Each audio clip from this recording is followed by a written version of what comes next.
first we want to talk about a move by the Director of Homeland Security, who has put together a panel of business leaders in the U.S. to be on the Homeland Security Advisory Panel. GM's Mary Barra is one of those individuals. There's another lady from CEO of Polaris who is also on that. Where is she at? What is her name? I've got the list right here. And, do you? Okay. Well, I don't have the executive's name. I have some of them, but these are the ones in addition to Mary from GM that were invited into the council. Oh, from GM. Gotcha. Okay. Yeah. So you also have the chief executives from United Airlines, Bank of America, Polaris, Duke Energy, Chobani, and Oracle. Yes. Now, we were just talking about conspiracy earlier, and I'm not going to go full on conspiracy on this one, but I am going to point to some things that I sort of read in between the lines on this release that I found to be very interesting. So, for starters, a good chunk of the people that were invited into this council represent organizations that have taken bailout money or subsidy money from the government. Correct. Did you know that? I did know that, yes. That's been pointed out by several people, some of our peers in our industry that have pointed that out. I do find that interesting, but the other side of this too is that one might ask, why in the world would a business leader, a CEO of General Motors, be on an advisory panel for Homeland Security? Well, there's a lot of reasons, and we're going to get into some of those here in just a minute. But my thought on what is your thought on that? Why would it be a wise decision to have their input on that? Alejandro Mayorkas, who's the he's the Homeland Security Secretary. He says, so let me tell you what he says as to why they were invited. Right. I have my version of that, but he says, I want to hear from different perspectives. I want to hear different perspectives from different backgrounds, different expertise, and different experience.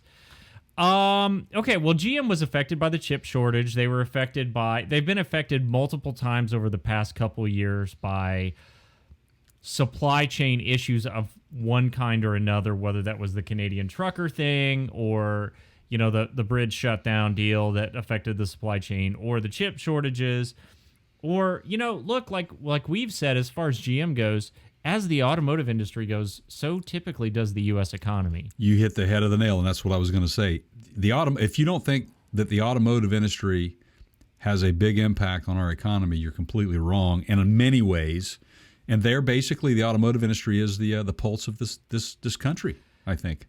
Yeah. So now look, there's a lot of heated, like when you get into the bailout thing, like I've read both sides. Like people say like, well, look, they paid all that money back, and then there's people that say, oh no, but the taxpayers helped basically absorb some of that loss that was never paid back.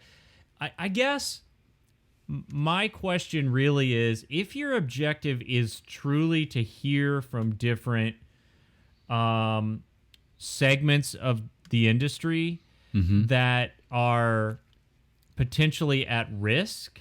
And I don't know what part of Homeland Security specifically this applies to. Like, are we talking cyber threats? I mean, they don't really go into a whole lot of that.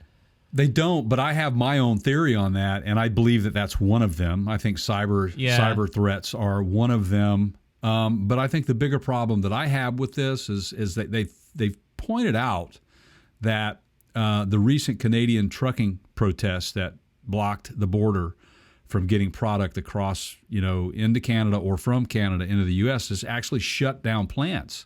Yeah.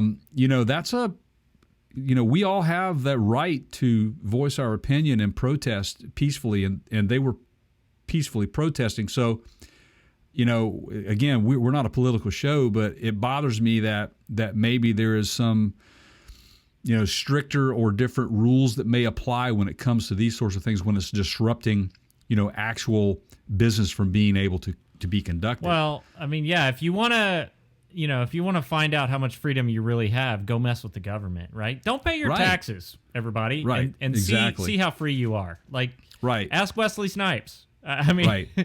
So I guess, Jay, the question that I really have is, if this is truly an advisory council, and you really want to get into ways to navigate the troubled waters of cybersecurity, wouldn't you go after more of the visionaries like Tim Cook? Oh, absolutely. Now the Chobani guy, that's a great success story. I can see that's a good, I like that one.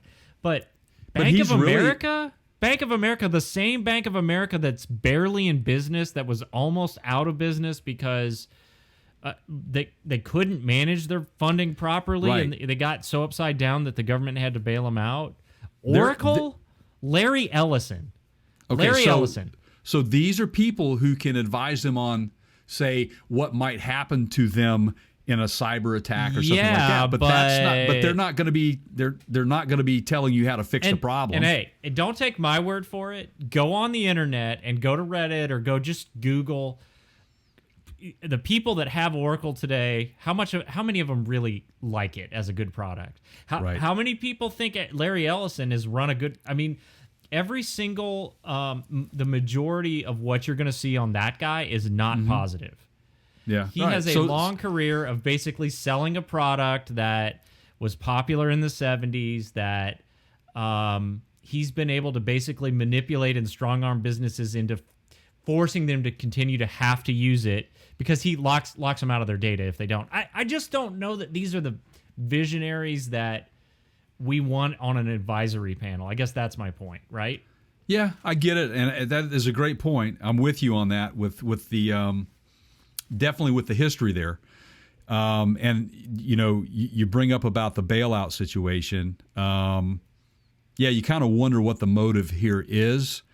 It does sound like to me that you have some sort of conspiracy theory thing going on. Maybe why that might be going on, but I see the cyber attack potential being a big deal for auto manufacturers and banking. All those things can be affected. I mean, will disrupt the U.S. business, period. Yeah, right. In a big way. I get that. But again, for me, when I look at them basically pointing the finger at the protests that were going on, that kind of bothers me, and I wonder what direction and how far overreaching will Homeland Security go. And remember, people, just understand why there was no Homeland Security before 9/11. This was put together after that for good cause. I get it.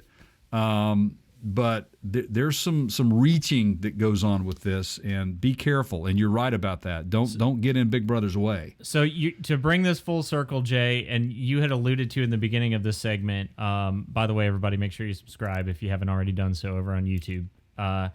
That there could be some of these people could have potentially the ability to sort of guide policy in their favor, right? Absolutely. And according to Mayorkas, he said that the council would work to, and this is a quote from him, define the department's strategic vision, strengthen the department to better meet the increasingly dynamic and rapidly evolving threat landscape, and harness technology and innovation to modernize the programs it administers. So that last part's sort of where I was focusing, harnessing technology and innovation. Right. I feel like some of these people are followers, they're not leaders, but some of them are leaders. But there are also there's a total of 33 members on this council, I think. So there's a lot more people here than just the ones that we've mentioned. Absolutely, and you kind of wonder what the relationship each one of those has with each other as well. What's in it for me? And are we working together on this situation? Right. Remember that General Motors is the front runner in the electrification of vehicles in this country. No, they're not. No, they're not. It's totally Lordstown, dude. Yes. But you catch my drift, right? I mean, a lot of people, are trying to put that out there. Yeah, poor Lordstown, man.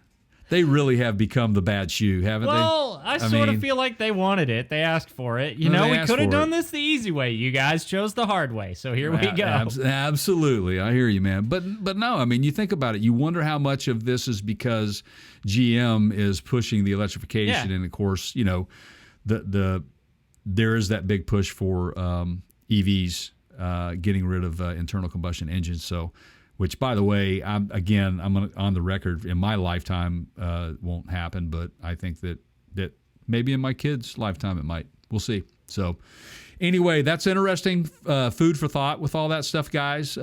Keep your eyes on that stuff. I think it's a very interesting story to understand. I'd like to maybe find out if we get information from this, we will certainly bring it out on this podcast, what we learn and some of the directions they may be taken. But I do agree with Keith that I would feel that more beneficial to us if it were a cyber attack type situation that they were trying to prevent or look into the minds of those that understand that better. It would be the tech guys. So this is about saving the future of humanity.